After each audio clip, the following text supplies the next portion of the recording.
ബഹുമാനപ്പെട്ട പേരോട് ഉസ്താദ്, അത് നമ്മൾ മനസ്സിലാക്കണം.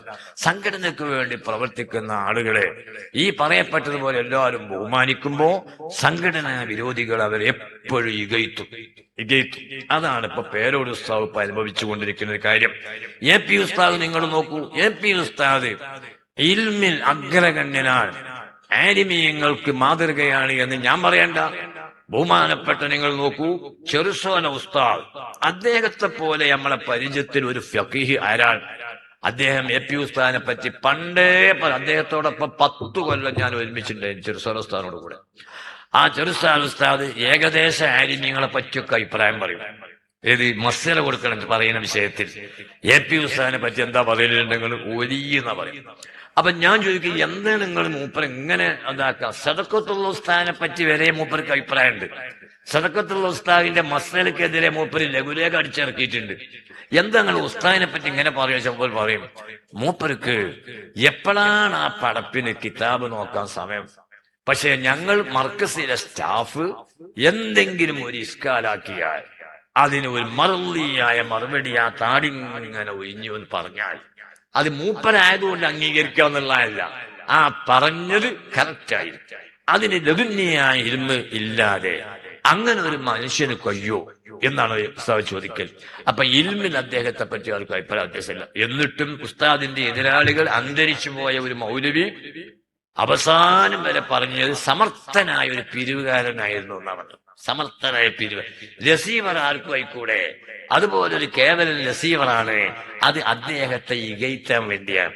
ഇതുപോലെ ഈ തെരീക്കത്തില്ലാത്ത ആളുകൾ തെരീക്കത്തിന്റെ പേരിൽ മനുഷ്യന്മാരെ ചൂഷണം ചെയ്യുന്ന പല അഹ്വാന്മാരും പേരോട് ഉസ്താദിന്റെ പല ക്ലിപ്പുകളും കാര്യങ്ങളും എടുത്തുകൊണ്ട് അദ്ദേഹത്തെ ഇകയ്ത്താനുള്ള ശ്രമം നടത്തുന്നുണ്ട്. അത് യഥാർത്ഥത്തിൽ സംഘടനാ വിരോധമാണ് എന്ന് നാം മനസ്സിലാക്കണം. സംഘടനാ വിരോധമാണ്, ദീനിനോടുള്ള വിരോധമാണ്. ഓരോ ബഹുമാനപ്പെട്ട പേരോട് ഉസ്താദ് നമ്മളെ സദസ്സിക്ക് വരികയാണ്. അല്ലാഹു അക്ബർ, അല്ലാഹു അക്ബർ, അല്ലാഹു അക്ബർ, വലില്ലാഹിൽ ഹംദ്. ഇനി പേരോട് പിന്നെ കുറ്റമ്പാട് ഉസ്താദ് ഉണ്ട്. അപ്പൊ ഞാൻ ഉസ്താദ് ഇരുന്നു എനിക്ക് എല്ലാവരും ഇനിയിപ്പോ ഞാൻ ആ പറയുന്ന സബ്ജക്റ്റ് ഞാൻ മാറ്റിയാണ്, കാരണം അത് മോശമല്ലേ.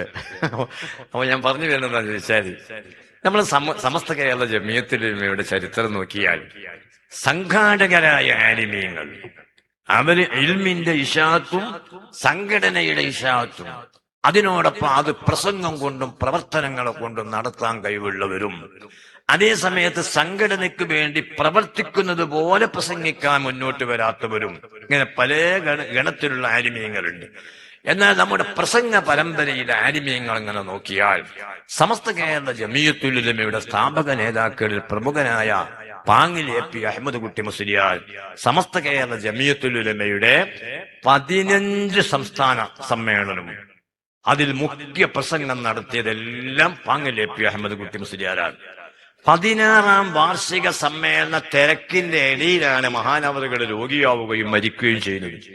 അതുകൊണ്ട് തന്നെ 16ാം വാർഷിക സമ്മേളനത്തിൽ സമർത്ഥനായ ഒരു പ്രാസംഗികൻ വേണമെന്ന ആലോചനയിൽ അതിന്റെ മറുപടിയാണ് മുഹമ്മദ് ബിൻ അബ്ദുൽ വഹാബിന്റെ അത്തൗഹീദ് മലയാളത്തിലേക്ക് കൊണ്ടുവന്ന പുത്തൻ പ്രസ്ഥാനക്കാരെ ഗണ്ണിച്ചുകൊണ്ട് ബഹുമാനപ്പെട്ട റഷീദുദ്ദീൻ മൂസ മുസ്ലിയാർ ഒരു ഗ്രന്ഥം രചിക്കുകയുണ്ടായി. അദ്ദേഹം അതിനോടൊപ്പം നല്ല പ്രാസംഗികനായിരുന്നു. അതുകൊണ്ട് 16ാം വാർഷിക സമ്മേളനത്തിൽ പ്രസംഗിക്കാൻ കൊണ്ടുവന്ന സമസ്തന്റെ പ്രാസംഗികനായ സംഘാടകനാണ് റഷീദുദ്ദീൻ മൂസ മുസ്ലിയാർ. തിരൂരങ്ങാടി ഇന്നും റഷീദ് നഗർ എന്നൊരു നഗറുണ്ട്. അത് അദ്ദേഹത്തിന് വേണ്ടി ആ നാട്ടുകാർ സമർപ്പിച്ച നഗറാണ്. പക്ഷേ അദ്ദേഹത്തിന് അധികം അവസരമുണ്ടായില്ല. 40-41 വർഷമായപ്പോഴേക്ക് വയസ്സിൽ അദ്ദേഹം മരണപ്പെട്ടു.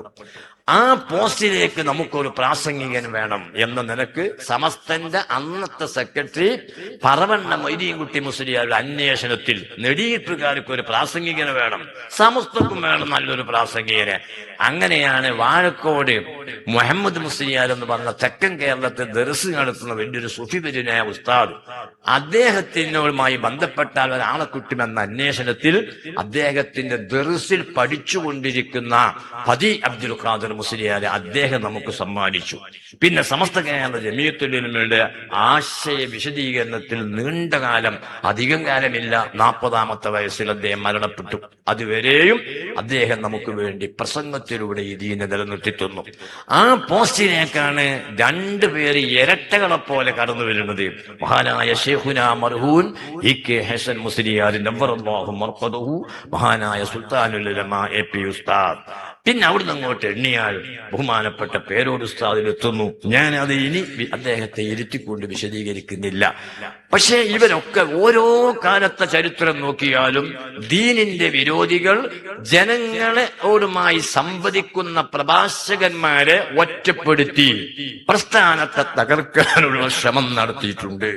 അതിലൊക്കെ ചരിത്രമുണ്ട്. അതുകൊണ്ടാണ് മരിച്ച ഒരു മൗലവി എ.പി. ഉസ്താദിനെ പറ്റി പറഞ്ഞത് സമർത്ഥനായ പിരിവുകാരനാണ്, റിസീവറാൻ എന്ന് പറഞ്ഞാൽ അദ്ദേഹത്തിന് ഇൽമില്ല. എന്താ, എ.പി. ഉസ്താദിന് ഇൽമുണ്ടെന്ന് അദ്ദേഹത്തിന് അറിയാം. പക്ഷെ ഈ സംഘടന തകരണമെങ്കിൽ ഇന്ന് ഈ ദീനിന് നേതൃത്വം നൽകുന്ന ഉസ്താദിനെ കൈത്തണം. അതുപോലുള്ള ശ്രമം കള്ളത്തരീക്കത്തുകാരിപ്പം നടത്തിക്കൊണ്ടിരിക്കുന്നുണ്ട്. കുറെ വട്ടം കളവ് കേട്ടാൽ നമുക്കും തോന്നിപ്പോവും അത് ശരിയാവില്ലേ. അങ്ങനെ തോന്നാൻ നമുക്ക് ഒരു സാധ്യതയില്ല. അത് നമുക്ക് ശരിക്കും പ്രസംഗം കേൾക്കുമ്പോൾ അറിയും. അതുകൊണ്ട് ഇത്തരം തെറ്റിദ്ധാരണകളൊന്നും ആരും പെട്ടുപോകാതെ നമ്മളെ നേരത്തെ ഞാൻ പറഞ്ഞ അവിടുന്ന് ഇങ്ങോട്ട് കേൾക്കണങ്ങൾ എന്നിട്ട് ഇതും കൂടി കേൾക്കേണ്ടത്. എന്നിട്ട് ഈ പ്രസ്ഥാനത്തിന്റെ പ്രചാരകരും പ്രവർത്തകരും ആകണം. ബഹുമാനപ്പെട്ട സുൽത്താനുൽ ഉലമ അടക്കമുള്ള ഉസ്താദന്മാരെല്ലാം സഹോദരന്മാരെ, ഇന്ന് വരാത്ത ഖേദം നിങ്ങൾക്ക് തീരും. അതിന് അല്ലാഹു തൗഫീഖ് നൽകട്ടെ. ഈ വരുന്ന 7-ാം തീയതി അരീക്കോട് നമ്മൾ വലിയൊരു സമ്മേളനം നടത്തുകയാണ്. മനുഷ്യർക്കൊപ്പം എന്ന ശീർഷകത്തിൽ ഉസ്താദിന്റെ നേതൃത്വത്തിൽ കേരള മുസ്ലിം ജമാഅത്ത് നടത്തുന്ന കേരള യാത്ര, അത് അരീക്കോടാണ്, ഈസ്റ്റ് ജില്ലയുടെ സ്വീകരണം. അത് ഒരു ചരിത്ര സംഭവമാക്കി മാറ്റാൻ ഈ ശബ്ദം കേൾക്കുന്ന പുരുഷാരും ഈ സഹ്റാനികളായ പണ്ഡിതന്മാർ നിങ്ങൾ മുന്നിലുണ്ടായിരിക്കണം. ഈ കോട്ടുകളിലുണ്ട, കാരണം അവിടെ കോട്ടിട്ടുകൊണ്ട് സെന്ററി വളണ്ടിയർമാരുണ്ടാവും. അപ്പൊ നിങ്ങൾ കോട്ടൊക്കെ ഒഴിവാക്കിയിട്ട് എല്ലാവരും ആ സമ്മേളനത്തിൽ പങ്കെടുക്കണം. ചരിത്രം ഉറങ്ങിക്കിടക്കുന്ന നാടാണ് അരീക്കോട്. എന്താ ചരിത്രം എന്ന് വെച്ചാൽ നിങ്ങൾ വിചാരിക്കുക മറ്റൊരാട് അല്ലല്ല. അരീക്കോടിന്റെ പാരമ്പര്യം അഹ്ലുസുന്നയുടെ പാരമ്പര്യമാണ്. സമസ്ത 926 രൂപീകരിക്കാൻ തന്നെ കാരണം അതിന്റെ മുമ്പ് ഒരു അഡ്ഹോക്ക് കമ്മിറ്റി ഉണ്ടാക്കിയത് കൊണ്ടാണ്.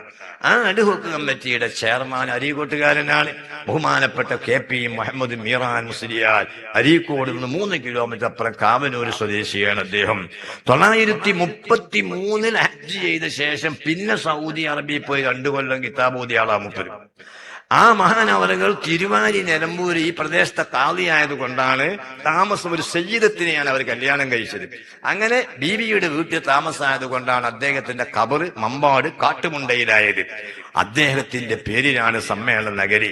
926 സമസ്ത നിലവിൽ വന്നപ്പോൾ അന്നേ അതിന്റെ മൊശാവറ മെമ്പറായിരുന്നു അന്നത്തെ ആലിമീങ്ങൾ അൽ ആരിഫു ബില്ലാഹി എന്ന് പറഞ്ഞിരുന്ന ബഹുമാനപ്പെട്ട നാലകത്ത് മരക്കാലൊട്ടി മുസ്ലിയാർ. ഇത് ഞങ്ങൾക്ക് പേരോട് ഉസ്താദ് തുടങ്ങിത്തന്ന മജ്മഅന്റെ പഴയ ബിൽഡിങ്, അതിനോട് ചേർന്നായിരുന്നു അദ്ദേഹത്തിന്റെ വീട്. അരീക്കോട് വഹാബി വരാനുള്ള ചില നീക്കണ്ട് അബ്ദുസ്സലാം മൗലവിന്റെ നേതൃത്വത്തിൽ. അദ്ദേഹത്തിന്റെ പേര് അബ്ദുസ്സലാം മൗലവി എന്നല്ല, മോയിൻകുട്ടീന്റെ അന്ന് പേര്. ഏതായാലും മതം വേറൊന്നാവുമ്പോ പേരും കൂടി മട്ടായിക്കോട്ടെ എന്ന് വിചാരിച്ചിട്ടാണ് ഒരു സലാം പേര് മാറ്റിയത്. ഏതായാലും മൂപ്പന്റെ നേതൃത്വത്തിൽ ഇങ്ങനൊരു ശ്രമം നടക്കുന്നെന്ന് കേട്ടപ്പോ മഹാനവറുകൾ താഴ്ത്തങ്ങാടി ജുമാഅത്ത് പള്ളിയിൽ ജുമാക്ക് പങ്കെടുത്തു. മഞ്ചേരി മുദരിസാൻ, കണ്ണിയത്ത് അദ്ദേഹത്തെ അന്ധശിഷ്യനാണ്. ആ ജുമാക്ക് ശേഷം അദ്ദേഹം പറഞ്ഞു, ഞാൻ എന്റെ വീട് വിറ്റിരിക്കുന്നു. കാരണം എന്തുകൊണ്ട്? നജിദിന്റെ കൊമ്പ് ഇവിടെ മുളക്കണം, ഇവരെനിക്ക് കിട്ടിയിട്ടുണ്ട്. എനിക്കത് പ്രതിരോധിക്കാൻ എന്റെ മഞ്ചേരിയിലെ ദർസ് തടസ്സാണ്.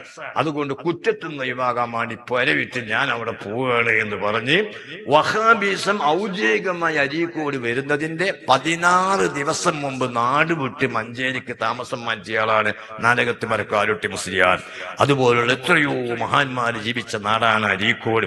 ആ പാരമ്പര്യത്തിന്റെ പെരുമ ഉയർത്തിപ്പിടിച്ചുകൊണ്ട് 10,000 പേരം ആളുകൾ 12 സോണുകളിൽ നിന്നായി അരീക്കോട് വരുമ്പോ ഈ ശബ്ദം കേട്ട എല്ലാവരും അതിൽ പങ്കെടുക്കണമെന്ന് അഭ്യർത്ഥിച്ചുകൊണ്ട് ഞാൻ എന്റെ വാക്കുകൾ നിർത്തുന്നു. ഈ ആലിമീങ്ങൾക്ക് ആശംസകൾ നേരുന്നു. കമ്മിറ്റിക്കാർക്ക് നന്ദി പറയുന്നു. വാഹിർ ദഅ്വാനാ അൽഹംദുലില്ലാഹി റബ്ബിൽ ആലമീൻ. അസ്സലാമു അലൈക്കും.